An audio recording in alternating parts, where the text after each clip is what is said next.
சரிங்க.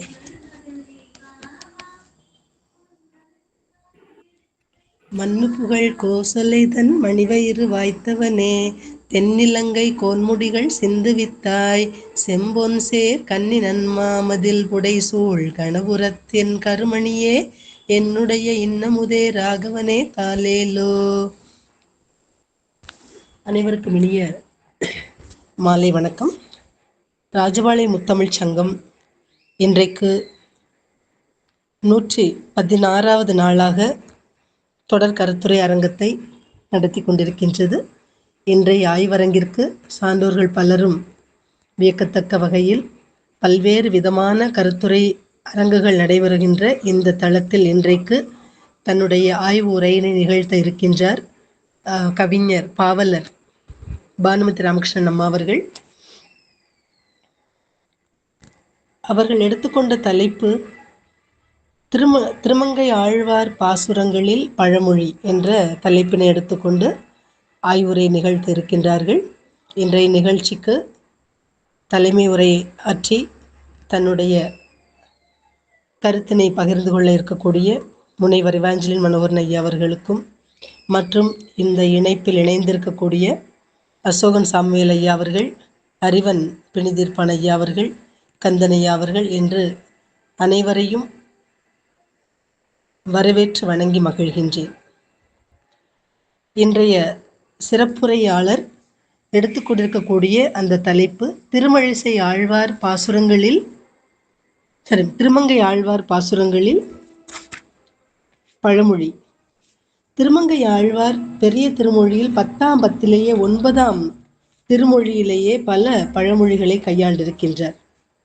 பிள்ளை தன் கையில் கிண்ணமே ஒக்க பேசுவது எந்தை பிரானே என்றும், முன்றில் எழுந்த முருங்கையில் தேனா முன் கைவளை கவர்ந்தாயே என்றும், அடுத்ததாக அங்கையில் வட்டாம் இவள் என கருதுகின்றாயே என்றும், அங்கையில் வட்டு என்றும், தொண்டர் கை தண்டு என்றும், நாவற்கனியது அதாவது பெருவழி நாவற்கனியினும் எளியள் என்றும்,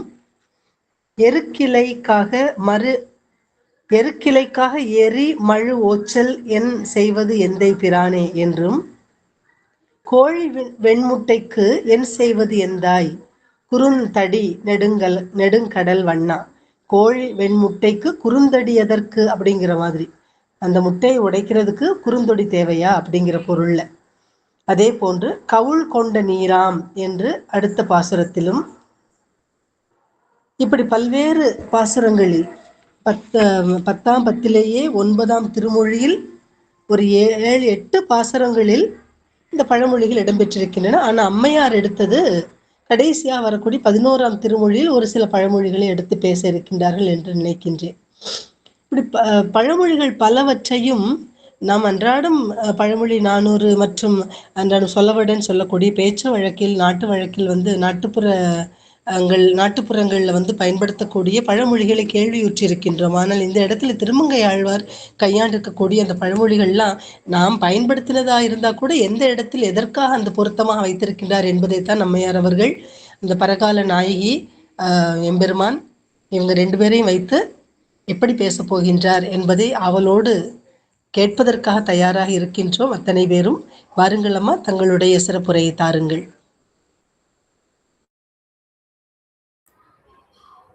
நன்றி அம்மா, வணக்கம்.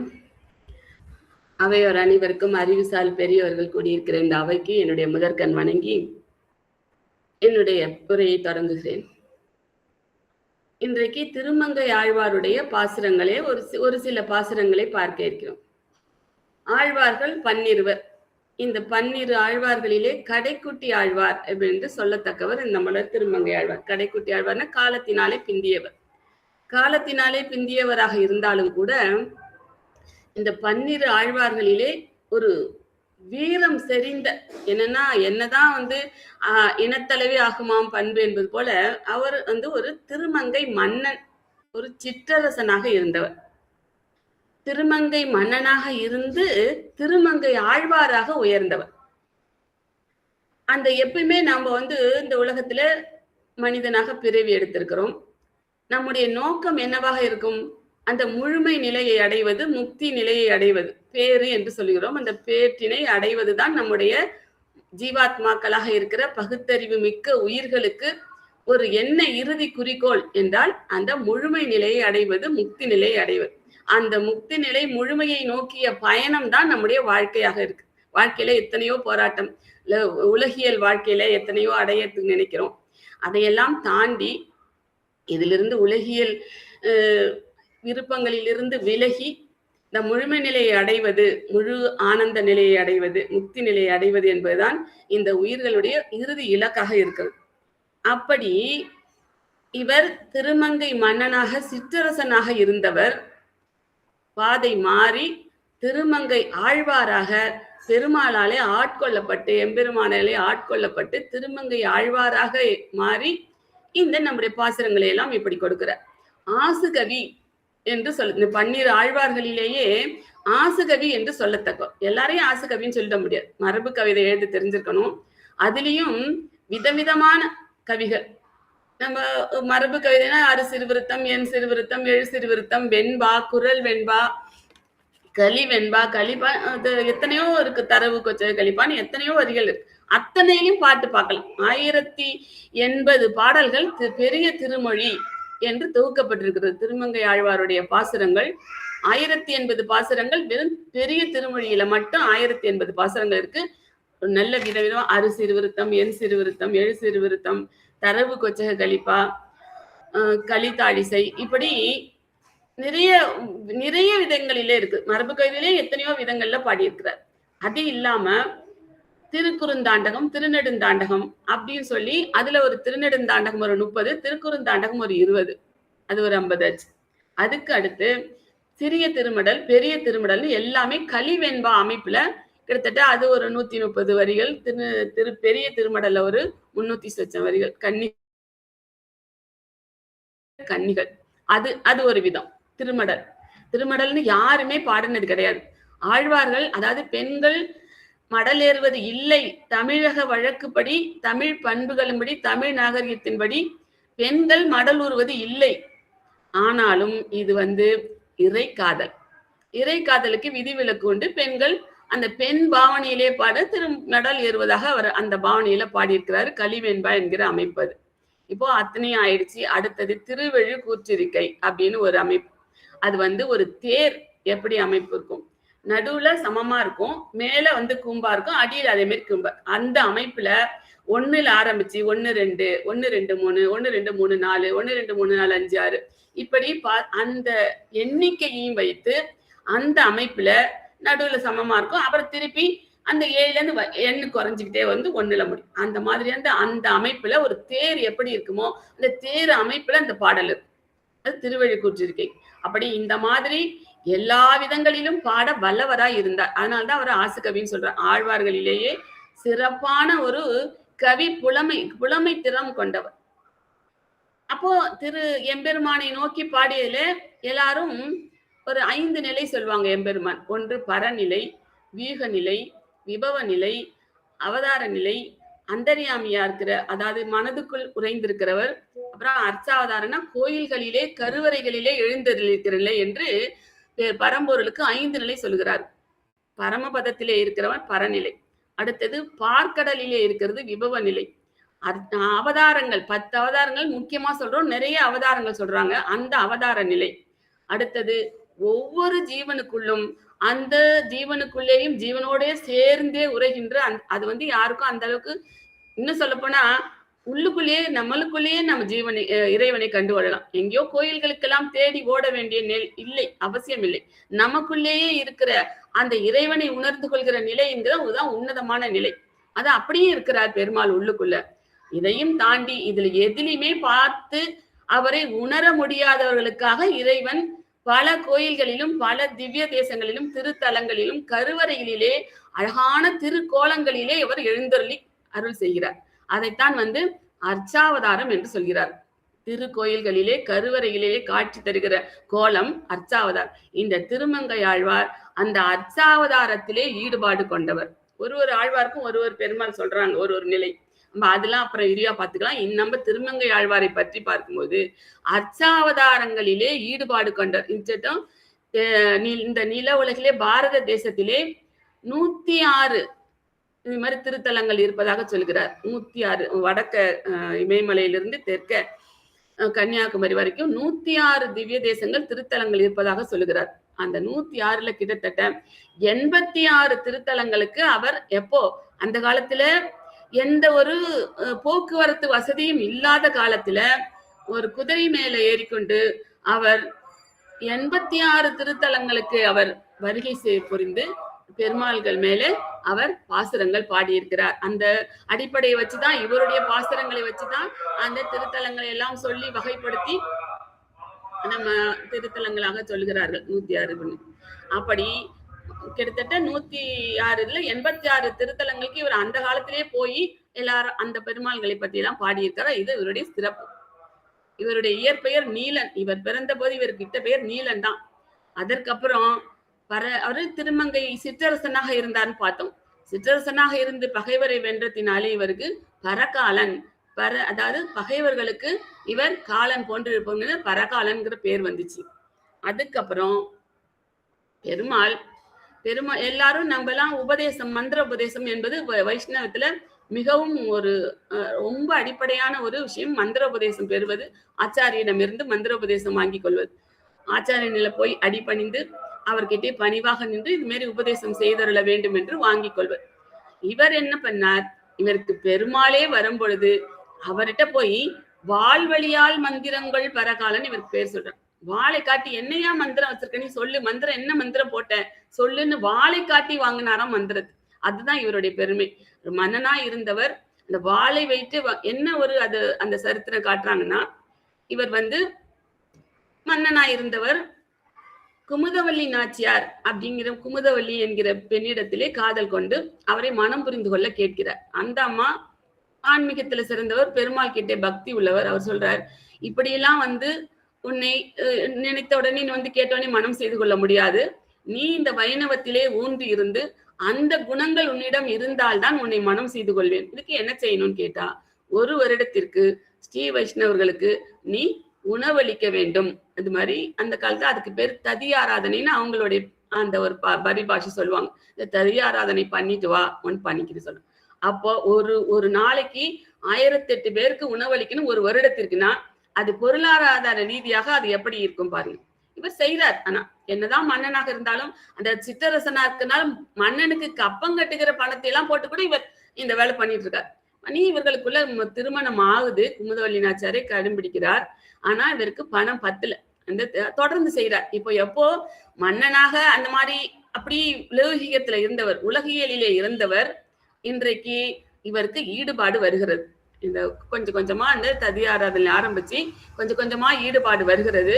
இதை தொடர்ந்து செய்ய வேண்டும் என்பதற்காக வழிப்பறி செய்து கூட அந்த செல்வத்தை வைத்துக் கொண்டு இந்த ஒரு தொண்டு செய்கிறார் தொடர்ந்து. அப்ப எம்பெருமான் மேல ஈடுபாடு வருகிறது. அப்போ ஒரு நாள் எம்பெருமான் இவனுக்கு நம்மளுடைய அருள் செய்வோம் அப்படின்னு சொல்லி ஒரு 2 பேருமா வராங்க. எம்பெருமானும் தாயாரும் ஒரு திருமண கோலத்திலே நகை அள்ளி போட்டுக்கிட்டு வராங்க 2 பேர். திருமண கோஷ்டி போல கும்பல் போல வராங்க. இவர் வழிப்பறி செய்யறதுக்கு வழக்கம் போல காத்துட்டு இருக்கார். போனா 2 பேரையும் கூப்பிட்டு மாலை வச்சு காட்டி எல்லா நகையும் பறிச்சாச்சு. அவர்கிட்ட பறிச்சு மூட்டை கட்டி வச்சாச்சு.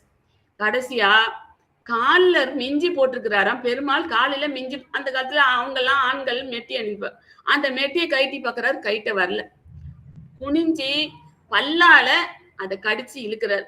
எப்போ பெருமானுடைய திருவடியிலே இவனுடைய தலைமுடி பற்றி விட்டதோ அன்றைக்கே அந்த அருள் அவர்களுக்குள்ள சம்பந்தம். பிடிச்சு கடிச்சு இழுக்கும் பொழுது, என்ன இவ்வளவு வலிமையா காலில் இருக்கிற மிஞ்சை இப்படி பல்லால கடிச்சு இழுக்கிறேன், நீ பெரிய கலியனோ அப்படின்னு கேட்கிறாராம் பெருமாள். அதுல இருந்து இவருக்கு கலியன் என்ற பெயர் வந்தது. அடுத்தது எல்லாம் கயட்டியாச்சு, மூட்டை கட்டி வச்சாச்சு. எடுத்தா கட்டி கீழே வச்ச மூட்டை கையில எடுக்க வரல. என்ன இது எடுக்கவே வரலையே, என்னையா மந்திரம் போட்ட நீனு, இப்படி எடுக்க வரலையே கட்டி வச்ச மூட்டைன்னு அவரை பார்த்து கேட்கிறாரு. ஆமா நான் மந்திரம் போட்டிருக்கேன். என்ன சொன்னா, கிட்டவா உன் காதுல இந்த மந்திரத்தை சொல்றேங்கிறார் பெருமாள். கிட்ட போனாராம். காதுல திருமந்திர உபதேசம் எம்பெருமானுடைய திருவாயாலேயே உபதேசிக்கப்பட்ட பெருமை வாய்ந்தவர் நம்முடைய திருமங்கை ஆழ்வார். அதான் அவருக்கு இந்த 12 ஆழ்வார்களிலே இவருக்கு ஏற்பட்ட ஒரு தனி பெருமை. திருமங்கை ஆழ்வார் திருமங்கை மன்னனாய் இருந்தவர் இன்றைக்கு திருமங்கை ஆழ்வாராய் ஆகிறார். அவர் பாடிய முதல் பாடல் என்ன தெரியுமா? அது ஞானம் வந்து விட்டது, திருமந்திர உபதேசம் ஆகிவிட்டது, ஞானம் வந்து விட்டது, தெரிஞ்சிருச்சு. இந்த உலகியலிலே இப்படி என்னென்னமோ செஞ்சு நாம பண்ணி உழன்று கொண்டு இன்னொரு இருந்தாச்சு. இனிமேல் இந்த எம்பெருமானை நோக்கிய பயணம் நமக்குன்னு பாசுரங்கள் பாட தொடங்குகிறார். அப்போதுதான் விதவிதமா நான் சொன்ன இல்லையா, 6 வகையான பாசுரங்கள் பாடுகிறார். ஒன்னொன்றும் எம்பெருமானுடைய திருவருளை நினைந்து இனிமேல் அவரை பிரிந்திருக்க முடியாது, அவரோட சேர்ந்து விட வேண்டும் என்கிற அவருடைய வேட்கை, இறை காதல் எல்லாமே வெளிப்படுகின்ற பாசுரங்களாக வெளிப்படுகின்றது. சொல்றாரு, வாடினேன் வாடி வருந்தினேன் மனத்தின் பெருந்தியர் இடும்பையில் பிறந்து கூடினேன் கூடி இளையவர் தம்மோடு அவர்தம் கலவியே கருதி ஓடினேன் ஓடி உய்வதோர் பொருளால் உணர்விடும் பெரும்பதம் தெரிந்து நாடினேன் நாடி நான் கண்டுகொண்டேன் நாராயணா என்னும் நாமம். இன்னைக்கு உபதேசம் ஆயிடுச்சு, திருமந்திர உபதேசம் நாராயணா, ஓம் நமோ நாராயணாங்கிற உபதேசம் ஆயிடுச்சு. நாராயணா என்னும் நாமத்தை கண்டுகொண்டேன் என்று 10 பாசுரங்கள். இதான் அவர் முதல் வாயை திறந்து திருமங்கை ஆழ்வாராக அவர் பாடிய பாசுரங்கள். அந்த 10 பாசுரங்கள் பாடி அதுல இருந்து அப்படியே அவருடைய பயணம் தொடர்கிறது. எல்லா பாசுரங்கள் பாடுற நம்மளுக்கு அது அந்த டீட்டெயில்ஸ் எல்லாம் அப்புறம் பார்த்துக்கலாம். நான் இப்ப எடுத்த தலைப்பு என்னன்னா, அந்த பாசுரங்களில எல்லாமே எம்பெருமானை கூட வேண்டும். இனி இந்த மனித பிறவி வேண்டாம், இப்ப பிறந்துட்டோம், மனித பிறவி எடுத்திருக்கிறோம், இனிமே அடுத்த பிறவி மனித பிறவியா வாய்க்கும், இதே மாரி உயர்ந்த பிறவியா இருக்கும், உயர்ந்த ஞானத்தோட இருக்கும் என்பதற்கு எந்த கேரண்டி இல்லை, எந்த உத்தரவாதம் இல்லை.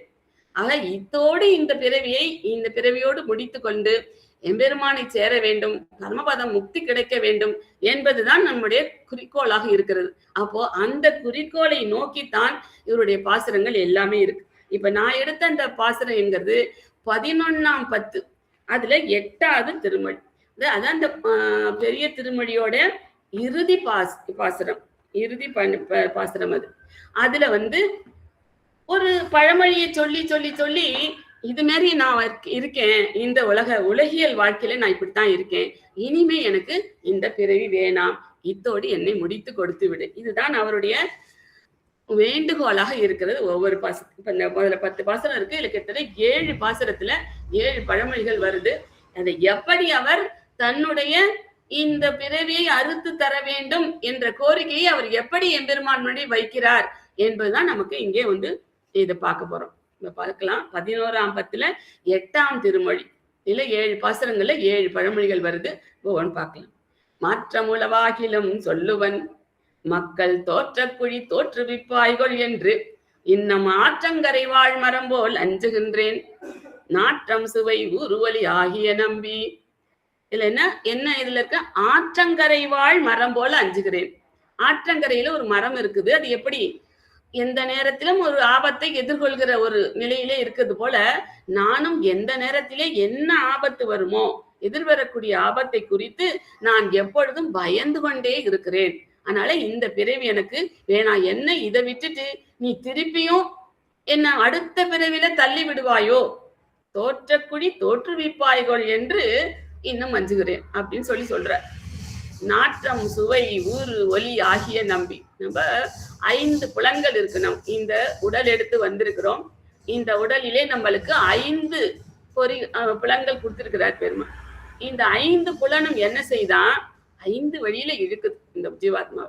காது அதுக்கு இனிமையான விஷயங்களை கேட்கணும்னு பார்க்க. இனிமையான விஷயம்னா பெருமாள் பாசுரங்களை கேட்டா பரவாயில்ல, அது ஏதோ காதல் மொழி அது இதுன்னு இனிமையான விஷயங்களை கேட்கணும்னு அது இழுக்குது.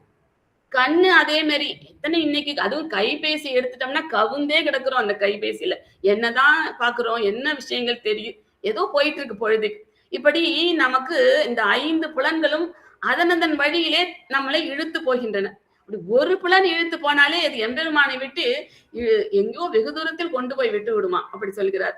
அப்படி வாயால சுவை, இந்த இன்னும் சுவைக்கு இன்னும் அடிமையாகி கிடந்தால் அது கேட்கவே வேணாம், அது ஒண்ணு இருக்கு. அப்ப அது மாரி எல்லாம் ஒருவர் இந்த உடலினாலே இந்த உடல் சுகத்துக்காக எல்லாமே அலங்காரம் பண்ணி கொள்கிறோம், ரொம்ப சுகமாக ஒரு படுக்கையிலிருந்து உட்காரு எல்லாத்துக்குமே சுகமான வீடுகளிலே அமைத்து கொண்டிருக்கிறோம், இந்த உடலுக்கு தேவை தேவை என்று சொல்லி.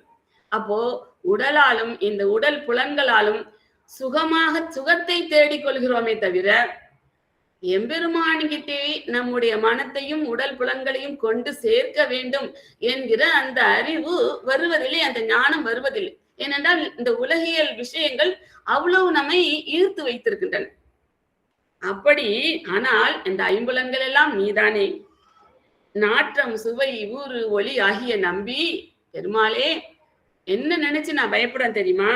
மாற்றமுளவாகிலும் சொல்லுவேன். நான் நீ என்ன ஆட்கொள்ளவில்லையே, இப்படி என்னை விட்டு வச்சிருக்கே இந்த உலகியலே, நீ என்னை ஆட்கொள்ளையேன்னு நான் உன்கிட்ட சொல்றேன். நீ என்ன சொல்ற? உனக்கு பகுத்தறிவு கொடுத்திருக்கிறேன், நல்ல உடல் தெம்பான உடல் கொடுத்திருக்கேன், ஐம்புலன்கள் கொடுத்திருக்கேன்.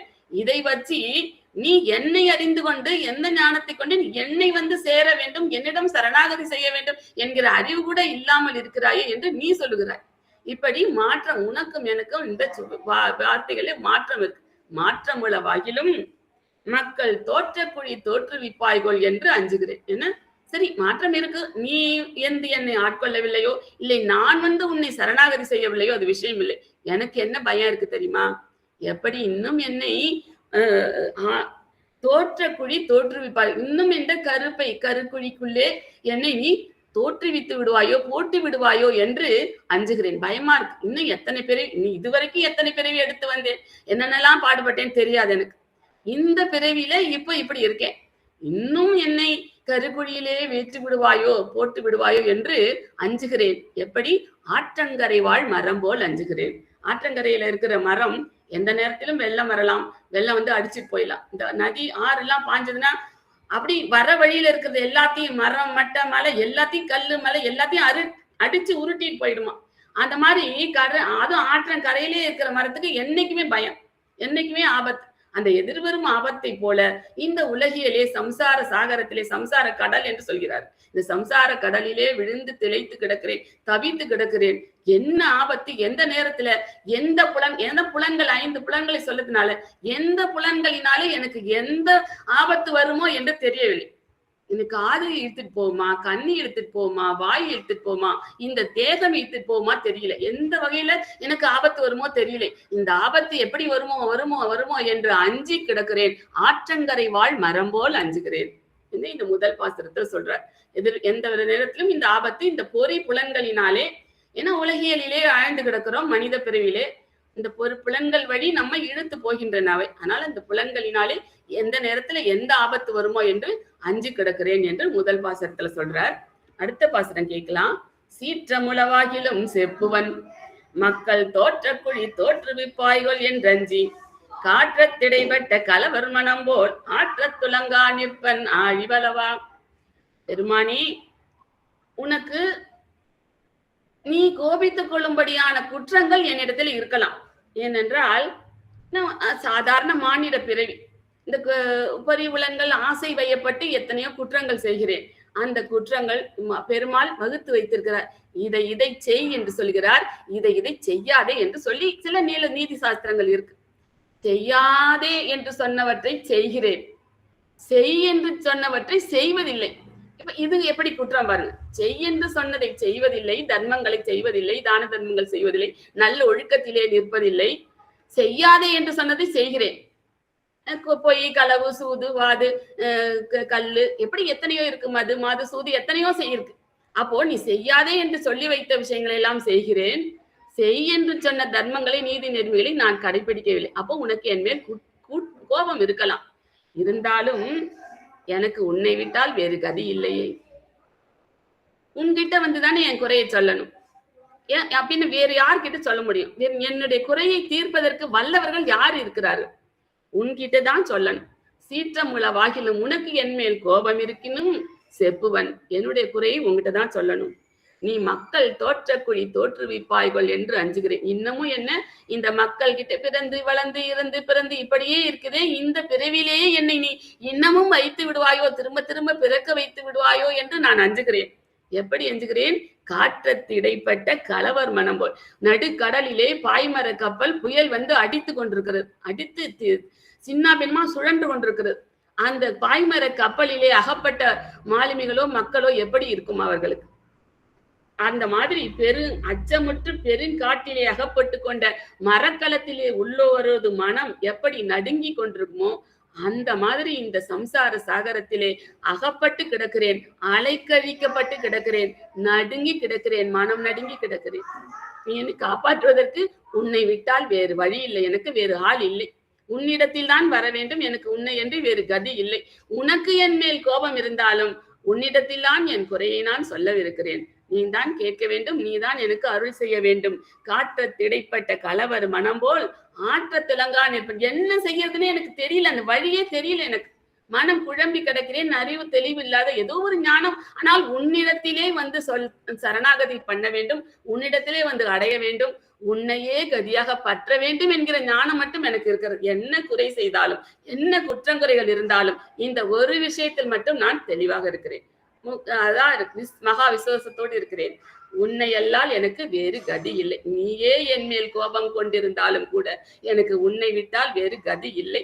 நான் உன்னிடத்திலே சரணடைகிறேன், மனம் நடுங்கி நிற்கிறேன், நீ தான் எனக்கு அருள் செய்ய வேண்டும். இந்த இரண்டாவதிலே காற்றத்து இடைப்பட்ட கலவர் மனம் போல பாய்மர கப்பலிலே நடுக்கடலிலே புயற்காட்டிலே அகப்பட்ட பாய்மரத்திலே உள்ளோரது மனம் எப்படி நடுங்கி கிடக்குமோ அப்படி நான் இந்த உலகியலிலே அலைக்கழி கொண்டு நிற்கிறேன், மனம் நடுங்கி நிற்கிறேன், நீதான் எனக்கு அருள் செய்ய வேண்டும் என்பது இந்த இரண்டாவது பாடல். மூன்றாவது, துங்கார் பிறவிகள் இன்னம் புகப்பெய்து வாங்கா என்று சிந்தித்து நான் அதற்கு அஞ்சி பாம்போடு ஒரு கூரையிலே பயின்றால் போல் தாங்காது உள்ளம் தள்ளும் என் தாமரை கண்ணா.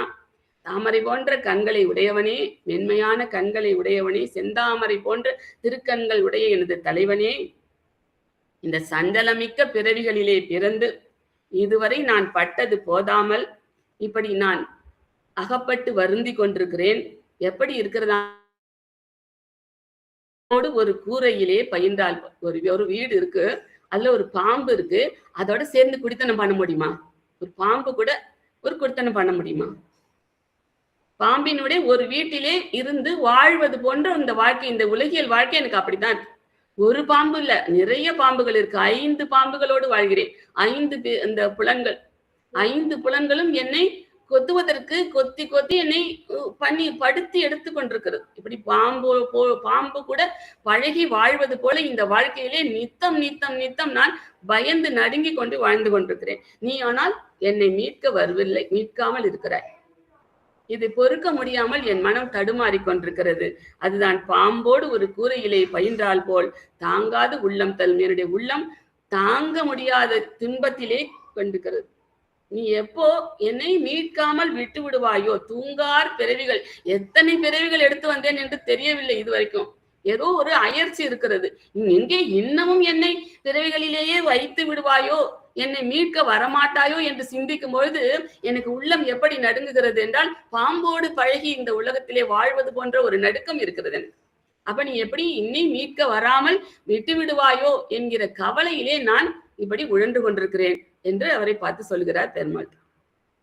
அடுத்த பாடல், உருவார் பிறவிக்கள் இன்னம் புகப்பெய்து திரிவாய் என்று சிந்தித்து அதற்கு அஞ்சி இருபாடு ஏறி கொள்ளியினுள் எறும்பே போல் உருகா நிற்கும் என் உள்ளம்.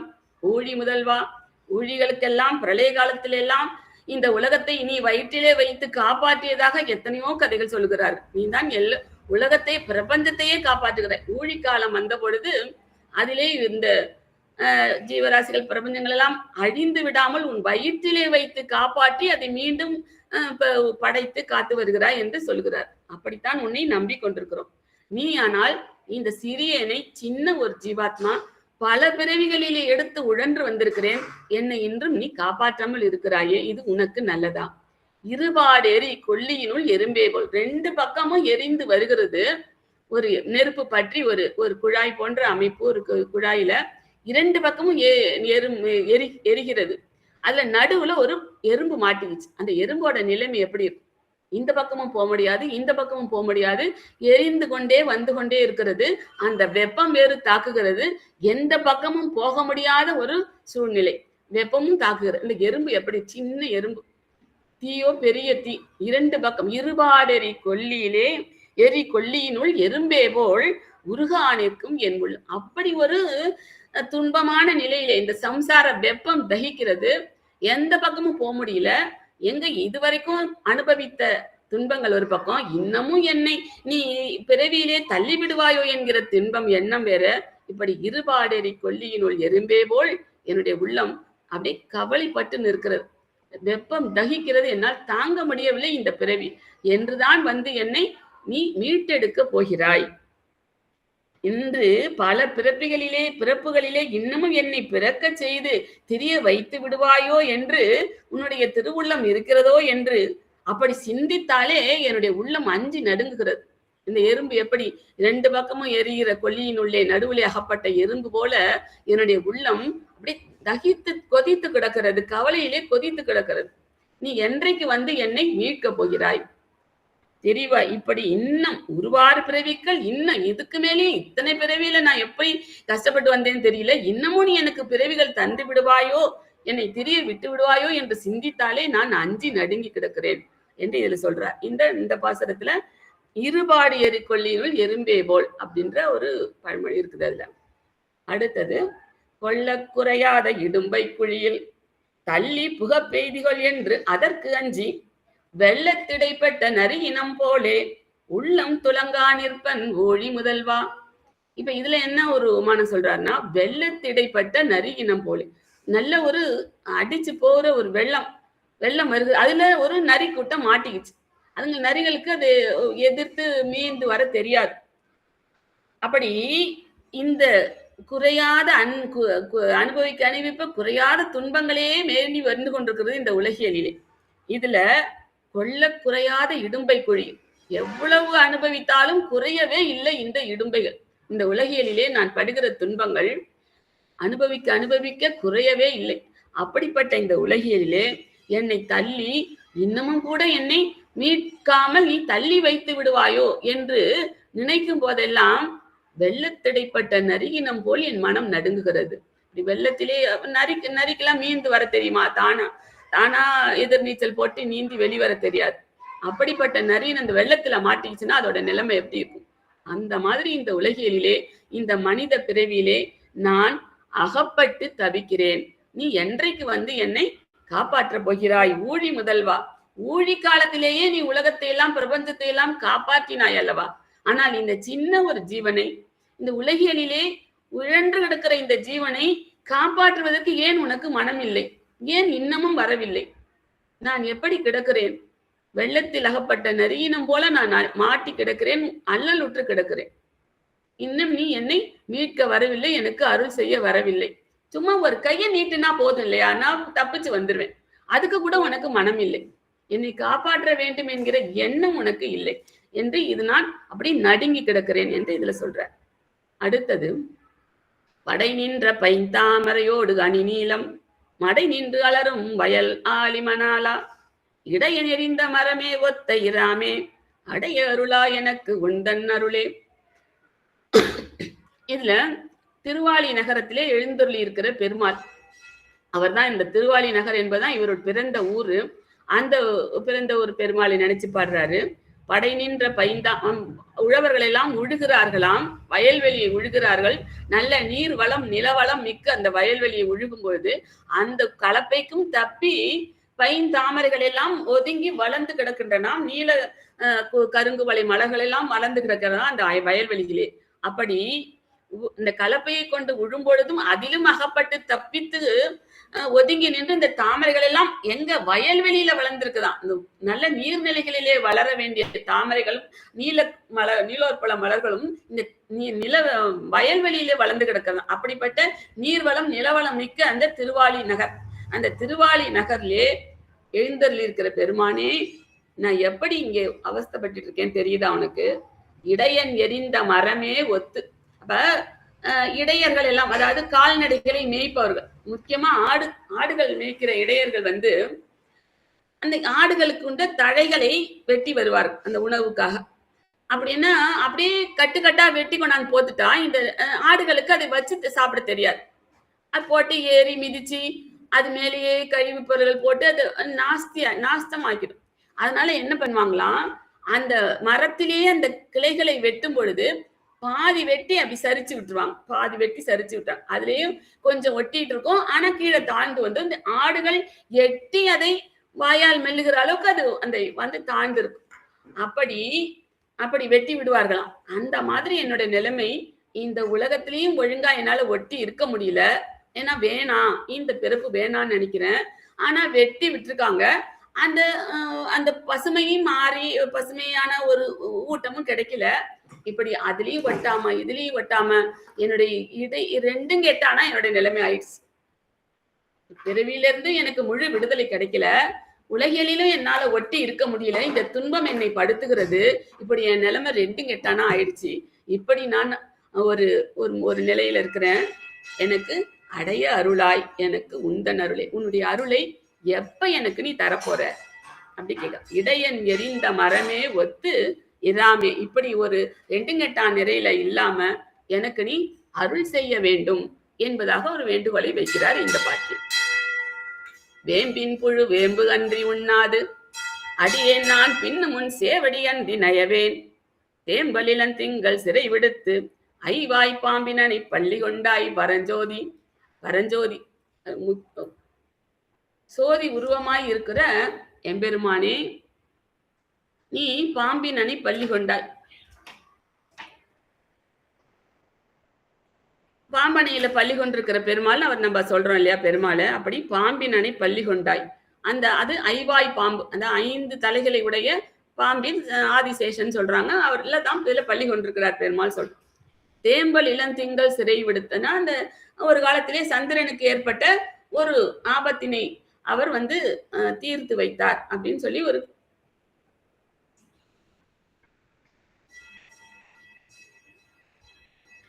அப்படிப்பட்ட எம்பெருமான் கிட்ட சொல்றாரு, வேம்பின் புழு வேம்பு அன்றி உண்ணாது. ஒரு வேம்புனாலே கசப்பு மரம் இல்லையா, கசப்பான பழங்கள் தான், அந்த பழங்கள் கூட கசக்கும். ஆனா அந்த வேப்ப மரத்துல இருக்கிற புழு, வேப்ப மரத்துல இருக்கிற புழு அந்த வேப்பங்கசப்பை இனிதாக உண்ணும், விரும்பி உண்ணுமா. ஆனா வேம்பின் புழு வேம்பு வேற எதையுமே சாப்பிடாது. ஏன்னா வேப்ப மரத்துல இருக்கிற புழு அந்த வேப்ப மரத்து கசப்பை அதைத்தான் அது தன்னுடைய உணவாக எடுத்துக்கொள்ளும், விரும்பி எடுத்துக்கொள்ளும். அப்போ நான் அடியேன் நான் பின்னும் உன் சேவடி அன்றி நைவேன், நான் இந்த உலகத்திலே பிறப்பெடுத்திருக்கிறேன், உன்னுடைய திருவடியை நான் நாடி நிற்கிறேன். எனக்கு இந்த உன்னுடைய திருவடியை தவிர வேறு எதுவுமே எனக்கு தெரியாது. எனக்கு பிழைப்புக்கு ஒரு வழின்னு சொல்றேன்ல, ஒவ்வொருத்தருக்கும் ஒரு பிழைப்புக்கு வழி, எனக்கு உன்னுடைய திருவடி தான். அப்போ உன்னை தவிர நான் வேறொன்றும் அறியேன். நீ எல்லாருக்கும் உதவி செய்கிறாய், எல்லோரையும் காப்பாற்றுகிறாய். ஒரு சந்திரனுக்கு ஒரு ஆபத்துனா காப்பாத்துற, பாம்புக்கு ஒரு ஆபத்துனா காப்பாத்துற, ஒரு யானைக்கு ஒரு ஆபத்துனா காப்பாத்த போற, ஒரு பறவைக்கு ஒரு ஆபத்துனா காப்பாத்துற, அசுரர்களுக்கு கொன்று தேவர்களுக்கு உதவினா காப்பாத்த போற. இப்படி அவதாரங்கள் எடுத்து எல்லா லீலைகளையும் செய்ய காப்பாற்றுகிறாய். பூமிக்கு வந்து பிரளய காலத்திலே மூழ்கி விடாமல் காப்பாற்றுகிறாய், பிரபஞ்சத்தை காப்பாற்று, எல்லாத்தையும் காப்பாத்துற. நான் ஒரு சின்ன உயிர், ஒரு உன்னுடைய ராஜாங்கத்துல ஒரு சின்ன உயிர். இந்த ஜீவனுக்கு நீ அருள் நீ செய்யலன்னா அப்புறம் யார் செய்வா? எனக்கு உன்னுடைய திருவடி அன்றி எனக்கு வேறு எதுவும் நயவேன், வேறு எதையும் நான் விரும்பவில்லை. வேம்பின் புழு எப்படி வேம்பு தவிர வேற எதுவுமே போகாதோ, வேற எங்கேயும் போகாது, வேற எதையுமே எடுத்துக்கொள்ளாதோ, அது போல உன்னுடைய திருவடியிலே சரணடைந்த நான் உன் திருவடியை தவிர வேறு எதையும் நயவேன், விரும்ப மாட்டேன், எங்கும் போக மாட்டேன், உன்னை விட்டு எங்கும் போக. நீ தான் வேற வழி இல்லை உனக்கு, நீ எனக்கு அருள் செய்துதான் தீர வேண்டும். எனக்கு எப்படி உன்னை விட்டால் வேறு வழி இல்லையோ, அதே போல உனக்கும் எனக்கு அருள் செய்தே ஆக வேண்டும், நீ அப்படித்தான் செய்துதான் ஆக வேண்டும். எப்படி கேட்கிற. இது இந்த 7 பாடல்களிலும் நம்ம 7 பார்த்தோம். 1 ஆற்றங்கரை மரம் போல நான் ஆபத்தை எண்ணி அஞ்சு கிடக்கிறேன்னு சொன்னார். அடுத்தது காற்றத்திடைப்பட்ட கலவர் மனம் போல, நடுக்கடலிலே புயலிலே அகப்பட்டு கொண்ட நாவாயிலே இருக்கிற மக்கள் போல மனம் நடுங்கி கிடக்கிறேன்னு சொன்னார். அடுத்தது பாம்போடு ஒரு கூரையிலே பயின்றால் போல், பாம்புனாலே படையும் நடுங்குவாங்க, இவர் பாம்பு கூடயே வாழணும், வாழ்நாள் முழுக்க வாழணும், எப்படி முடியும்? அப்படி ஒரு ஆபத்துல அப்படி ஒரு மனநிலையில இந்த உலகத்துல இருக்கிறேன்னு சொன்னார். அப்புறம் இருபாடு எரு கொல்லியினுள் எறும்பே போல், 2 பக்கமும் தீக்கங்குகள் நிறைந்த ஒரு குச்சியில நடுவுல மாட்டிக்கொண்ட ஒரு எறும்புனுடைய நிலையில இருக்கிறேன்னு சொன்னார். அடுத்தது வெள்ளத்திடைப்பட்ட நரியினம் போலே, வெள்ளத்திலே அகப்பட்டு கொண்ட நரியை போல நான் தவிக்கிறேனார். அடுத்தது இடையன் எறிந்த மரமே, எப்படி இடையன் அந்த மர கிளைகளை வெட்டி வெட்டி விடுவானோ ஆடுகளுக்கு உணவு போல, அப்படி எந்த பக்கமும் சாய முடியாமல் ஒரு இரண்டும் கெட்டானாக என்னுடைய நிலை. நீ வந்து அருள் செய்து என்னை ஆட்கொள்ள வேண்டும், எனக்கு முக்தி தர வேண்டும் என்று அதிலே சொன்னார். அடுத்தது வேம்பின் புழு வேம்பு அன்றி வேற எதையும் எப்படி உண்ணாதோ விரும்பாதோ, அதுபோல உன்னுடைய திருவடிகளை தவிர எனக்கு வேறு எதிலையும் விருப்பமில்லை, வேறு எதுவும் எனக்கு புகலிடம் இல்லை, நீ உன் திருவடி மட்டுமே எனக்கு புகலிடம் என்று இப்படி 7 விதமாக தன்னுடைய, ஆனா ஒரே குறிக்கோள் தான், இந்த பிறவியை இதோடு முடித்துக் கொள்ள வேண்டும், முக்தி அடைய வேண்டும், எம்பெருமானை சேர வேண்டும் என்கிற ஒரே குறிக்கோள் தான். அதற்கு 7 விதமாக தன்னுடைய நிலையை வெளிப்படுத்துகிறார். அப்ப குறிக்கோள் ஒன்றுதான், எப்படியும் இந்த பிறவியை முடித்துக்கொண்டு எம்பெருமான் திருவடியை சேர வேண்டும், முக்தி அடைய வேண்டும் என்பதுதான் ஒரு குறிக்கோள். அது எப்படியெல்லாம் தான் இந்த உலகத்திலே பிறந்து அனுபவித்துக் கொண்டு துன்பத்தை அனுபவித்துக் கொண்டிருக்கிறோம் என்பதை 7 விதமாக 7 பழமொழிகளிலாலே ஓமைகளாலே விவரித்திருக்கிறார். அதை சொல்லிட்டு மேற்கொண்டு அந்த விண்ணப்பத்தை தான் இன்னும் இருக்கிற 3 பாசுரங்களிலாலே அந்த விண்ணப்பத்தை நேரடியாக பெருமான்கிட்டே சொல்றார். அணியார் பொழில் சூழ் அரங்கநகர் அப்பா துணியேன் இனி நீ அருள் அல்லது எனக்கு, உன்னுடைய அருள் இல்லாமல் எனக்கு இனிமே எதுவும் வழி இல்லை. மணியே மணி மாணிக்கமே மதுசூதா பணியா எனக்கு உய்யும் வகை பரஞ்சோதி, நீ தான் எனக்கு உய்யும் வழியை காட்டி அருள வேண்டும், எனக்கு உன்னை தவிர வேறு வழி இல்லை. திட்டவட்டமா சொல்லிட்டாரு. ஏன்னா இந்த பாசுரத்தோட பெரிய திருமொழி முடிவடைகிறது. இந்த 10வது பாசுரத்தோட முடிகிற சமயத்துல திட்டவட்டமா சொல்லிட்டார் பெருமாள்கிட்ட, எனக்கு உன்னை தவிர வேறு கதி இல்லை, யாரிடமும் நான் போவதாக இல்லை, நீ இல்லாமல் எனக்கு வேறு வழி இல்லை, நீ தான் எனக்கு அருள் செய்து தீர வேண்டும் அப்படின்னு சொல்லி பெருமாட்ட விண்ணப்பம் வச்சாச்சு. நந்தா நரகத்து அழுந்தா வகை நாளும் எந்தாய் தொண்டரானவர்க்கு இன்னருள் செய்வாய், சந்தோகா தலைவனே தாமரை கண்ணா அந்தோ அடியார்க்கு அருளாய் உன்னருளே எல்லாம் சொல்லிட்டார். நான் நரகத்திலே போய் அழுந்தா வகை நீ எனக்கு அருள் செய்ய வேண்டும், தொண்டரானவர்க்கு நீ அருள் செய்கின்ற ஒரு தன்மை உள்ளவன், நீ தான் தலைவன், நல்ல தாமரை கண்கள் மென்மையான கண்கள் உடையவன், அருள் நிறைந்த கண்களை உடையவன், அந்த கண்களினாலேயே அருள் செய்ய வல்லவன் நீ. அந்தோ அடியார்க்கு உன்னுடைய அருளை நீ அருளாவிட்டால் நாங்கள் எந்த கதி ஆக முடியும், நீ நிச்சயமாக எங்களுக்கு அருள் செய்தே தீர வேண்டும் என்பதாக சொல்கிறார். சொல்லி இப்போ அந்த பாசுரத்தை முடித்து வைக்க போகிறார். முடிக்கிற பாசுரம், குன்றமெடுத்து ஆனிரை காத்தவன் தன்னை மன்றில் புகழ் மங்கைமன் கலி எண்ணி சொல் ஒன்று நின்ற 9 வல்லவர் தம்மேல் என்றும் வினையாயின சாரகில்லாவே. இந்த 10 பாசுரங்களையும் பாடுகிறவர்களுக்கு வினைகள் சார்வதில்லை என்று சொல்லி இந்த பாசுரத்தை அவர் தலை கட்டுகிறார். குன்றம் எடுத்து ஆணிரை காத்தவன், இந்த குன்று எடுத்து அந்த பசுமாடுகளை எல்லாம் ஆயர்பாடியிலே காத்த அந்த லீலையை சொல்லி, அப்படிப்பட்டவனை இந்த மங்கை மன்னன், அதாவது திருமங்கை மன்னன், அந்த சீர்காழி கிட்ட அந்த மங்கை மடம்னு இருக்கு, அங்க பிறந்தவர், அந்த வயலாளியிலே பிறந்தவர், அங்கேதான் அவர் சிற்றரசனாக இருந்தவர்.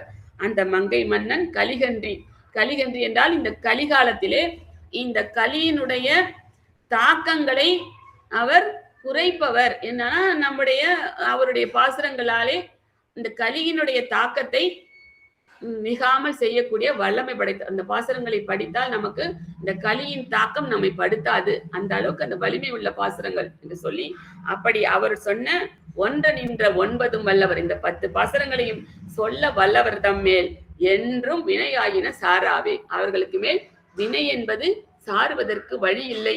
வழி இல்லாமல் வினை இல்லை என்றால், வினை என்றால் இங்கே நல்லது கெட்டது இரண்டுமே, பாவம் புண்ணியம் இரண்டுமே. பாவம் இருந்தால் அடுத்த பிறவி கிடைக்கும், அதாவது நரகத்துக்கு போய் இன்னும் திருப்பி அந்த பாவத்தை கழிப்பதற்கான பிறவிகள் கிடைக்கும். புண்ணியம் செய்தாலும் அதே நிலைதானா, ஏன்னா அந்த புண்ணியத்தை அனுபவித்து கழிக்க வேண்டும் என்பதற்காக பிறவிகள் வருமா. அதனால முக்தி நிலைக்கு போகும்போது என்ன செய்யறாராம் பெருமாள், எல்லாத்தையுமே பேலன்ஸ் பண்ணிடுறாராம், புண்ணியமும் இல்லை பாவமும் இல்லை.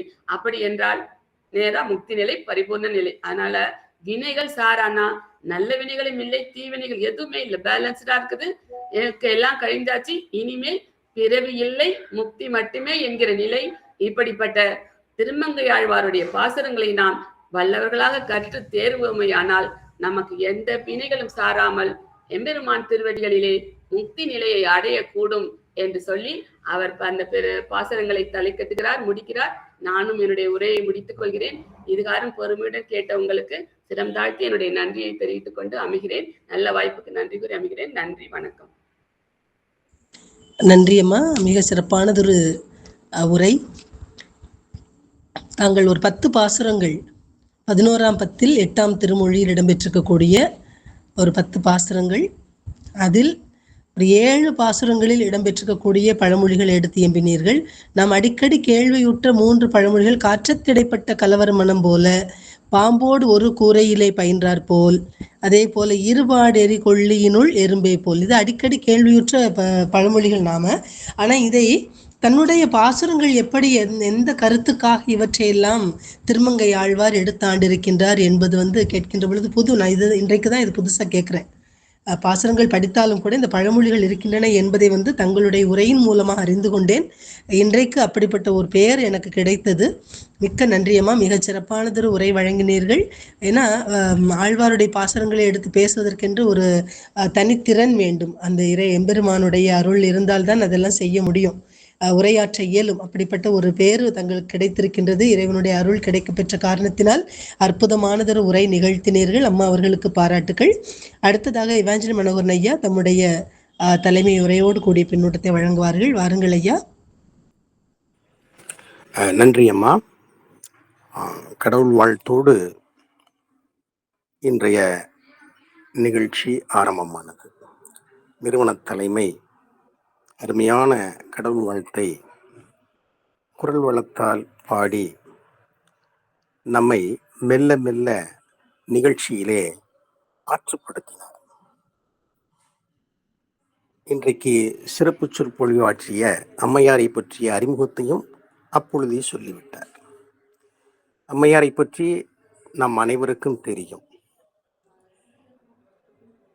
எடுத்துக்கொண்ட பொருளை எப்படியெல்லாம் சிறப்பாக சொல்ல முடியுமோ அந்த எண்ணத்தை நெகிழ விடாமல் ஆர்வம் உந்தி தள்ள அவர் தன்னுடைய வயதையும் மறந்து ஒரு இளம் பிராயத்து நபராக மாறி அருமையாக பேசக்கூடிய சொல் வல்லார். அவருடைய உரையிலே பெற்று அநேகம் பாசுரங்களை எல்லோருமே பாடியிருக்கிறோம், கேட்டிருக்கிறோம். ஆனாலும் கூட அதற்கு ஒரு புது விளக்கத்தை நம்முடைய மனம் கொள்ளும்படியாக வழங்கியிருக்கிறார். நீலன் என்ற பெயரை உடைய திருமங்கை ஆழ்வார், அவர் கடைக்குட்டி என்று மெல்ல அவரை அறிமுகம் செய்து அவருடைய ஆசுகவி திறனை, அவர் எப்படி பரகாலனாக மாறினார் என்பதை பற்றியும், கலியன் என்ற பெயர் அவருக்கு எவ்வாறு வந்தது என்பதை பற்றியும் ஒரு தெளிவான முன்னுரையை அடித்தளமாக இட்டு, அதற்கு அடுத்தபடியாக இந்த 11வது பகுதியிலே என்னென்ன பழமொழி வந்திருக்கிறது. பழமொழியை கையாள்வது என்பது சற்று சிரமமான ஒன்றுதான். ஏனென்று சொன்னால் சரியான இடத்திலே சரியான பொருத்தப்பாடோடு அந்த பழமொழி அமைய வேண்டும். அப்பொழுதுதான் அந்த பழமொழி சிறக்கும். எத்தனையோ பழமொழிகளை நாம் கேட்டிருக்கிறோம். தொல்காப்பியர் இதனால்தான் 7 வகையை சொல்லுவார். பாட்டு, உரை, நூல் என்று சொல்லி வருகின்ற பொழுது முதுசொல் என்ற ஒரு சொல்லை சொல்லுவார். ஆக இந்த பழமொழியை பயன்படுத்துவது என்பது கவிஞர்களுக்கு, புலவர்களுக்கு அன்றைக்கு ஒரு வழக்காக இருந்திருக்கிறது. ஏனென்றால் பரந்துபட்ட செய்தியை ஒரு பழமொழியிலே சுருக்கி சொல்லுவது என்பது புலவர்களினுடைய சமத்காரம். அங்குதான் புலவன் தன்னுடைய வித்துவத்தை காட்டி நிற்கும். திருமங்கை மன்னன் இறையருளால் அவர் மிக தெளிவாக இதை கொண்டு வந்திருக்கிறார். நாமும் எத்தனையோ பழமொழிகளை வாழ்க்கையிலே சொல்லி வந்திருக்கிறோம். கிணற்று தவளைக்கு நாட்டு வளப்பம் ஏன்? 1000 காக்கைக்கு ஒரு கல். காக்கா நோக்கரியும் கொக்கு டப்பரியும். இருதலை கொள்ளி எறும்பு போல கிணற்று நீரை வெள்ளமா அடித்து போக போகிறது. சுட்ட சட்டி சட்டுவம் கரிச்சுவை அறியுமோ? கரும்பு தின்ன கூலியா நீரடிச்சு நீர் விலகுமா? இதெல்லாம் நம்முடைய நாவிலே அடிக்கடி முழங்குகின்ற பழமொழி. அது நமக்கு தெரியும். ஆனால் இங்கே திருமங்கை மன்னன் தன்னுடைய மனவேதனையை தெளிவாக சொல்லுகிறார். மீண்டும் மீண்டும் மீண்டும் மீண்டும் பிறந்து பிறந்து பிறந்து நான் நொந்து போனேன். எனக்கு இந்த உலக வாழ்க்கையே பிடிக்கவில்லை. எத்தனை முறைதான் பிறப்பது, எத்தனை முறைதான் வேதனைப்படுவது. வேண்டாம் இந்த பிறப்பு. நான் உன்னுடைய திருவடியை சார்வதைத்தான் விரும்புகிறேன். அது எனக்கு கிடைக்குமா? தன்னுடைய நிலையை 7 பழமொழிகளிலே அவ்வளவு தெளிவாக திருமங்கை மன்னன் சொல்லுகிறார். ஆற்றங்கரையிலே இருக்கக்கூடிய மரம் போல, பேரி ஆற்றங்கரை இலங்கு மரம் போல என்று புறநானூரிலே ஒரு தொடர் வரும். அது இங்கே எவ்வளவு சரியாக, எந்த நேரத்திலே என்ன நடக்குமோ, என்னுடைய வாழ்க்கை எப்படி முடிய போகிறது. ஆற்றங்கரை ஓரத்திலே மரம் இருந்தாலும் வெள்ளம் பெருக்கெடுத்து வருகின்ற போது வெள்ளத்தினுடைய சுழிப்பிலே இந்த மரம் என்பது வெள்ளத்திலேயே சிக்குண்டு ஒன்றுமில்லாமல் போகுமே. என்னுடைய நிலை அப்படித்தானே இருக்கிறது. கதறுகிறார். அதற்கடுத்தபடியாக புயலிலே சிக்குண்ட கப்பல் போல. அது எல்லோருக்குமே தெரிந்த ஒன்றுதான். எல்லாரும் அந்த ஒரு திரைப்படத்தை பார்த்திருப்போம். ஏன்னா இந்த நூற்றாண்டுல காதலை பற்றி மிகச்சரியாக எடுத்து சொன்ன ஒரு ஆங்கில திரைப்படம் புயல். புயல் வந்தது என்று சொன்னால் யாரும் அதற்கு தப்ப முடியாது. மரக்களத்திலே போகக்கூடியவர்கள், கப்பலிலே போகக்கூடியவர்கள். நாம் பொன்னியின் செல்வன் நாவலை படிக்கின்ற பொழுது அதை கல்கி தெளிவாக வர்ணித்திருப்பார். புயலிலே மாட்டிக்கொண்ட சோழனும் அவருடைய நண்பரும் எப்படி சிரமப்பட்டார்கள், எப்படி அங்கிருந்து அவர்கள் மீண்டு இங்கே சோழ தேசத்திற்கு வந்தார்கள் என்பதை தெளிவாக அவர் வர்ணித்திருப்பார். அதை சொல்லுகிறார். என்னுடைய நிலை அப்படி அல்லவா இருக்கிறது. அதே கதறல் தான் தொடர்ந்து வந்து கொண்டே இருக்கிறது. பாம்புடன் ஒரு வீட்டிற்குள்ளே இருக்க முடியுமா? வள்ளுவம் இதை பேசும். அதே விஷயத்தை அவர் எவ்வளவு அழகா சொல்றார். 5 பொறிகளும் 5 பாம்புகள். இந்த பொறிகள் எல்லாம் என்னுடைய கட்டளைக்கு கட்டுப்படவே இல்லை. உன்னை கெஞ்சி கேட்கிறேன், என்னை ஆட்கொள்வாயா? எனக்கு வீடு பெற்றி தருவாயா என்று சொல்லுகின்ற செய்தியாக இருக்கட்டும். இடையன் எரிந்த மரம் போல. இத ஊவேசா எழுதுறார். ஏன்னு சொன்னாக்க அவரு அந்த ஒரு புத்தகத்தை பதிப்பிப்பதற்காக அவர் ரொம்ப கடுமையான உழைப்பார். அதை என் சரித்திரத்தில் அவர் பதிவு பண்றார். அங்கே எங்கேயும் போய் பார்க்குறாரு. ஒரு தொடருக்கு அவருக்கு விளக்கம் தெரியலை. அவர் கும்பகோணத்தில் ஒரு வீட்டில் போய் மத்தியான நேரம் ஓய்வெடுக்கிறதுக்காக தங்கியிருக்கிறார். அப்போ பக்கத்து வீட்டில் கணவனும் மனைவி பேசிக்கிட்டு இருக்காங்க. அந்த பேச்சில் இடையன் வெட்டு அரா வெட்டு அப்படின்னு ஒரு தொடர் காதல விழுகுது. என்னடா இது, நாம பதிப்பிக்கக்கூடிய அந்த நூல்ல இருக்கக்கூடிய ஒரு தொடர் மாதிரி இருக்குதுன்னு தன்னுடைய ஓய்வை தியாகம் செய்து விட்டு நேரா அந்த வீட்டுக்குள்ள போறாரு. போய் தன்னை அறிமுகப்படுத்திக்கிட்டு, இப்போ கொஞ்ச நேரத்துக்கு முன்னால 2 பேரும் பேசிக்கிட்டு இருந்தீங்க, அது என்ன அப்படின்னு கேட்கிறாரு. கேட்கும்போது அவங்க சொல்றாங்க, இல்லைங்க, இடையன் ஆடுகளுக்கு குலையை பறிக்கின்ற பொழுது முழுமையாக பறித்து விட மாட்டான். லேசாக குடித்து அதை விட்டு எடுத்துக்கிடுவான். ஏன்னா அங்கேருந்து தழைஞ்சாதான் அடுத்து ஆடுகளுக்கு உணவு கிடைக்கும் அப்படின்னு சொல்றாப்புல. இப்ப அவருக்கு சிவ சிந்தாமணியினுடைய பொருள் ரொம்ப தெளிவா விளங்குது. அதை அவர் ரொம்ப அற்புதமாக குறிப்பிடுகின்றார். இந்த இடத்துல அவரு திருமங்கை மன்னன் எவ்வளவு தெளிவாக சொல்கிறார் பாருங்கள். இடையன் எரிந்த மரம் போல என்னுடைய வாழ்க்கை. ஏன்னு சொன்னா, திரும்ப திரும்ப திரும்ப திரும்ப இந்த பிறவி தலைக்குள்ளேயே சிக்குண்டு அல்லல் பட்டு தேவையில்லாத மனவேதனைக்கு ஆளாகி உன்னை விட்டு அந்நியனாக போய்கொண்டே இருக்கின்றேனே, என்னை ஆட்கொள்ள மாட்டாயா? எனக்கு வீடு பெற்றி வழங்க மாட்டாயா? முக்தி பெற்றி எனக்கு தரமாட்டாயா? எவ்வளவு தெளிவாக சொல்லுகிறார். வேம்பின் புழு வேம்பன்றி வேற எதையும் உண்ணாது. கசப்பு தான் அதுக்கு. ஆக எடுத்துக்கொண்ட அந்த பொருளை எவ்வளவு சிறப்பாக அம்மையார் சொல்ல முடியுமோ அவ்வளவு சிறப்பாக. ஏனென்றால் இது பேசுவதற்கு சற்று கடினமான ஒரு பகுதிதான்.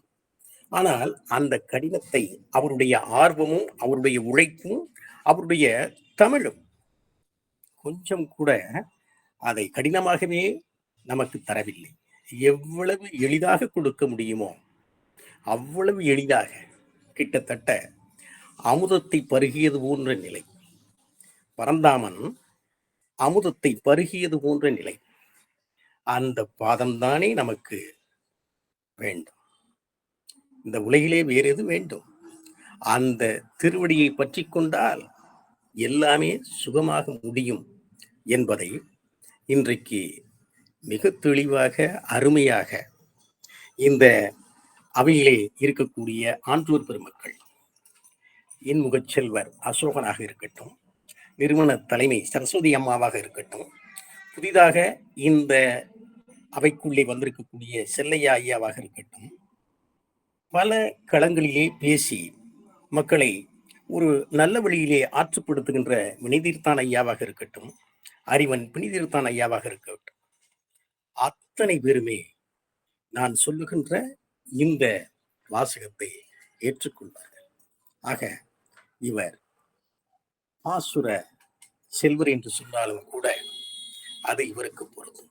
அவ்வளவு அருமையான தமிழிலே மனம் ஏற்கும்படியாக சொல்லியிருக்கக்கூடிய இவரை என்ன சொல்லி வாழ்த்துவது? நன்றி அம்மா, நன்றி. வாய்ப்புக்கு நன்றி. வணக்கம். நன்றிங்க ஐயா. மிக அற்புதமான தலைமை உரையுடன் கூடிய பின்னூட்டத்தை சிறப்பாக அளித்தீர்கள். தங்களால் மட்டும்தான் இப்படி ஒரு சிறந்த பின்னூட்டத்தை அளிக்க முடியும். தலைமை உரைக்கு ஏற்ற ஒரு தலைவர். அடுத்ததாக செல்லையா ஐயா அவர்கள் தங்களுடைய பின்னூட்டத்தை வழங்கும்படியாக அன்போடு கேட்டுக்கொள்கின்றேன். எல்லாம் வல்ல இறைவனை தொழுது இந்த உரையை சொல்கின்றேன். நான் இங்கு மதுரை திருவள்ளூர் மன்றம் ராமகிருஷ்ணா மடத்தினுடைய புலவர் காவலர் செல்லன் பேசுகிறேன். இன்றைக்கு ஒரு நல்ல உரையை கேட்பதற்கு ஒரு இறைவன் திருவருள் கிடைத்தது. ஐம்புலன் அடக்கம் வேண்டும், அந்த அடக்கத்தின் மூலமாக மேன்மை அடைய வேண்டும் என்பதை இந்த அம்மையார் அவர்கள் மிகவும் நுணுகி ஆராய்ந்து அந்த திருமங்கை மன்னனுடைய பாடல்களில் இருந்து அந்த 7 உதாரணங்களையும் சொல்லி அதை தலைவர் அவர்களும் சுட்டிக்காட்டி வரலாற்றோடு சேர்த்து அவர் பின்னி பிரிந்து சொன்னது எல்லாம் நினைக்கும் பொழுது இந்த கொஞ்ச நேரம் இருந்தாலும் இது தேவாலயத்திலே இருந்தது போன்று ஒரு உணர்வை அடியனுக்கு ஏற்படுத்தியது. மடத்திலே இருக்கும் பொழுது மட சம்பந்தமாக ராமகிருஷ்ண மடத்துல 20-25 வருஷம் அணுக்கத்துடனாக பணி செய்கின்றதுனால இந்த மாதிரி உரைகளை கேட்கும் பொழுது மனதுக்கு இதமாக இருக்கின்றது.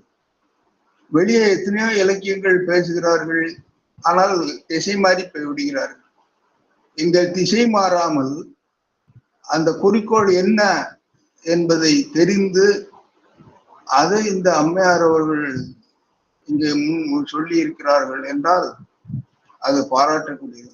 அதை மனதில் இருத்தி அந்த பழமொழிகளை சொல்லி அவர்களோடு சேர்ந்து இதயத்தை தொடுகின்றது போன்று ஒரு நிகழ்ச்சிகளை சொல்லி இருக்கிறார்கள். உண்மையிலேயே மனம் மகிழ்கிறது. அந்த ஆண்டாள் நாச்சியார் சொன்னதுபடி இற்றைக்கும் ஏழை பிறவைக்கும் முந்தனோடு உற்றோமையாகவும் உமக்கே நாம் ஆட்சிவோம் மற்றை நம் காமங்கள் மாற்றேலோரும்பாவார். இன்றைக்கும் ஏழு பிறவி அவனை அடைகிறதான நமக்கு குறிக்கோள். அதை விட வேற என்ன? பற்றுக பற்றுற்றான் பற்றினே அப்பற்றே பற்றுக பற்று உடற்கு என்று பரமனை பற்ற சொன்ன அந்த கருத்துக்களெல்லாம் மாறி போய்விட்டது. இன்னைக்கு தலைமை உரையாற்றிய அவர் பல விஷயங்களை இப்ப பல இலக்கிய சுவைகளை எல்லாம் படித்து அதுக்கு பிறகு அவர் தொகுத்து சொல்றார். அது ரொம்ப அற்புதமானது. நான் காஞ்சிமடம், சங்கராச்சாரிய மடம், திருநெல்வேலியில மாநில தமிழ் சங்கம் எல்லாவற்றிலுமே இருந்து செயல்பட்டவன். நல்ல ஒரு உரையை கேட்டிருக்கின்றேன். சரஸ்வதி அம்மாளுக்கும் சிறப்புரையாற்றிய அம்மையார் அவர்களுக்கும் தலைவர்களுக்கும் வந்து கேட்டு இன்புறுகின்ற அனைத்து அன்பர்களுக்கும் அந்த பெருமாளுடைய அருள் சித்திக்கும் என்று சொல்லி இந்த உரையை நிறைவு செய்கிறேன். நன்றி, நன்றிங்கய்யா. மிக சிறப்பானதொரு பின்னூட்டம். அதை உணர்ந்திருக்கின்றார் அனுபவபூர்வமாக. அவர் தான் பல மடங்களிலும் மற்றும் ராமகிருஷ்ண மட்டம் போன்ற இடங்கள்ல காஞ்சி பெரியவருடைய மடம் எல்லா இடங்களும் தன் ஒரு பணி புரிந்தாலும் கூட இன்றைய உரையை கேட்ட உடனே அவருக்கு நிகழ்ந்து இந்த அற்புதமானதொரு பின்னூட்டத்தை அளித்திருக்கின்றார்கள். ஐயா அவர்களுக்கு மிக்க நன்றி. அடுத்ததாக வினயதீர்த்தான் ஐயா தங்களுடைய பின்னூட்டத்தை தாருங்கள் ஐயா. சான்றோர்களை எல்லாம் வணங்குறேன். மிகச்சிறப்பான உரை. அந்த பாசுரங்களை, மங்கை மன்னனுடைய பாசுரங்களை ஒரு நிகழ்ச்சி உண்டாக்குற வகையில சொன்னாங்க. அதுல இருக்கிற பழமொழியெல்லாம் எடுத்து சொன்னாங்க. ரொம்ப சிறப்பு. அதற்கு ஒரு பொட்டிடுவது போல அசோகன் ஐயா அவர்களுடைய உரை இருந்தது. நமது சரஸ்வதி அம்மையார் கூறியது போல அவருடைய சிறப்பான அந்த தலைமை உரை, அந்த அதுல 7 இதையும் சொல்லி அவரும் ரொம்ப அழகான தலைமை உரை. நான் ரொம்ப ரசிச்சேன். ஐயாவுடைய வாழ்த்து கிடைச்சிருக்கு இன்னைக்கு. செல்லையா ஐயா பெரியவர்களுடைய வாழ்த்து. இதுல எனக்கு ஒரு கருத்து இருக்கு, அதையும் பதிவு பண்ணிட்டு இது பண்ணலாம் நினைச்சேன். இதுக்கு 7 கருத்துக்களையும் பிறந்தழித்தேன்னு எல்லா பிறப்பும் பிறந்தழித்தேன் அவர் சொன்னது மாதிரி, இவர் அல்லல் பட்டு பாம்பொடுவ வசிக்கிறது மாதிரி இங்க இருந்த ஒவ்வொன்னா சொன்னாங்க. இதுல இடையன் விட்டு சொன்னது அருமை. ஏன்னா வெட்டிட்டு கொஞ்சம் கொஞ்சம் வெட்டிட்டு இதுக்கு விட்டுறத நான் அந்த இதை படிச்சு முன்னாடியே அதை ரசிச்சிருக்கேன். அதை பல இடங்கள்ல பார்த்துருக்கேன். அது அதையும் சேர்த்து சொல்லி இந்த பிறவி அப்படிலாம் சொன்னாங்க. இதுல எனக்கு ஒரு முக்கியமானதா இதுல படுறது என்னன்னா, ஐயா சொன்னாங்க உமைக்கே ஆட்சிவோம். இன்னொன்னு, இந்த பாசுரத்துல குன்றம் எடுத்து ஆணிரை காத்தவன், குன்றம் எடுத்து ஆணிரை காத்தவன்.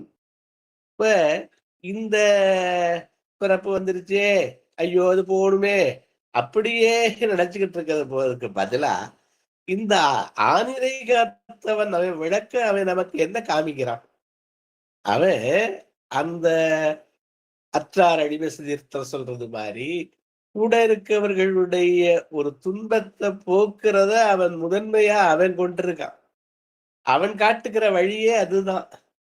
நம்ம இந்த பிறப்பு வந்துருச்சு, அது போகணும் போகணும், திருப்பி வரக்கூடாது, இப்படியே திருப்பி திருப்பி எங்க பார்த்தாலும் இதேதான் நமது இலக்கியங்கள் சொல்லுது. ஆனா அந்த இடத்துக்குள்ள என்ன பண்ணணும், அதை செஞ்சாதானே நம்ம விடலாம், விட்டு போய் வீடுக்கு போகலாம் அப்படிங்கிறது மாதிரி.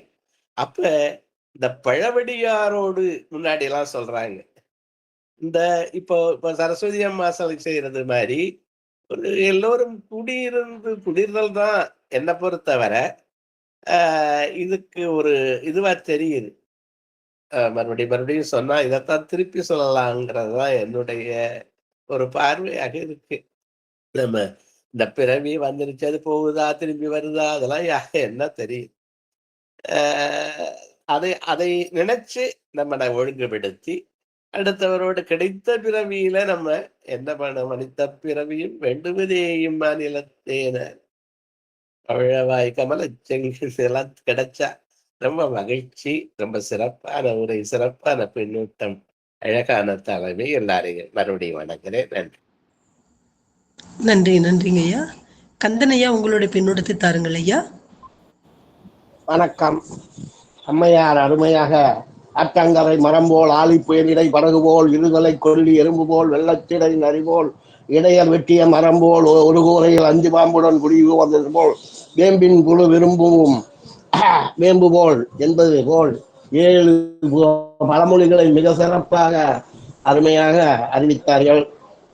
இந்த இருதலை கொல்லி எறும்பு என்பது 2 பக்கமும் ஒரு குச்சியில நெருப்பு எறியும் போது நடுப்புற எறும்பு இருந்தா எப்படி கஷ்டப்படணுமோ அப்படி கஷ்டப்பட்டது அப்படின்னு மகாபாரதத்துல தர்மர் அந்த நிலைமைக்குள்ளானாரு அப்படின்னு கம்பராமாயணத்துல இதுல மகாபாரதத்துல வரும்.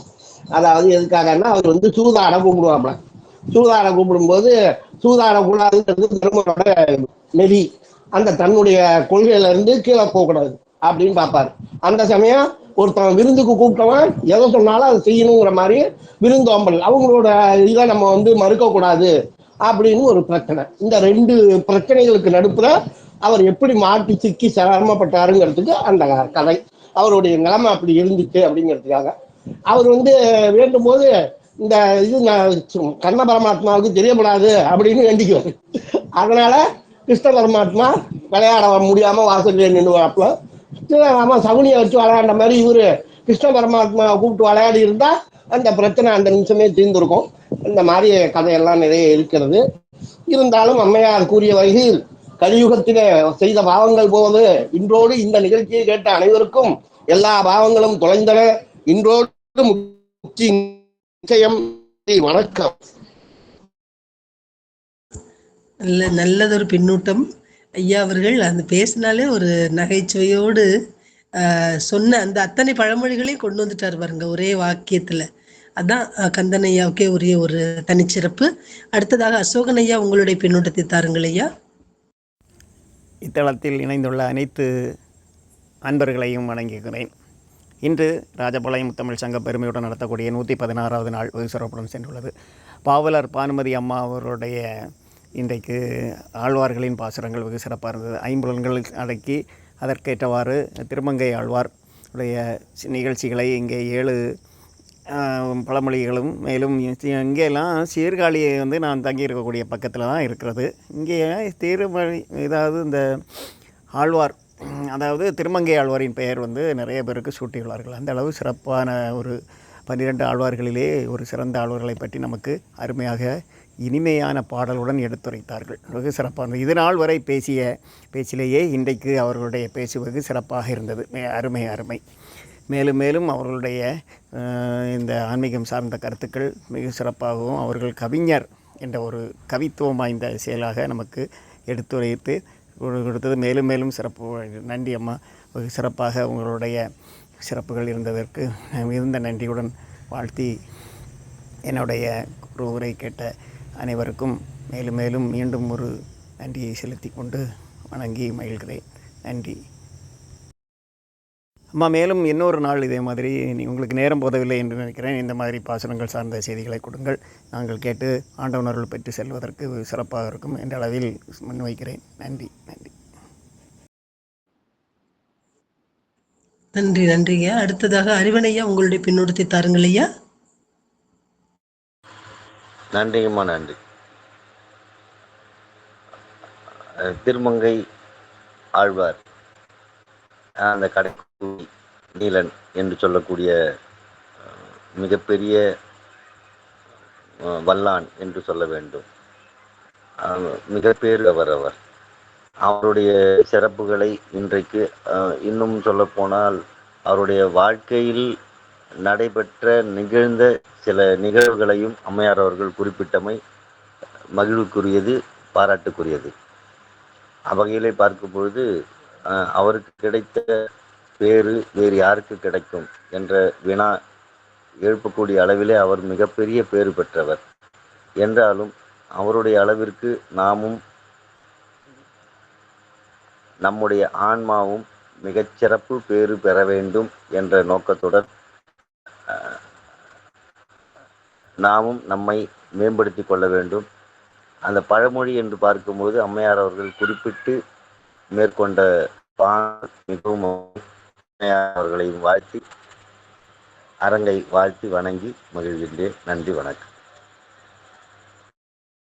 நன்றி ஐயா.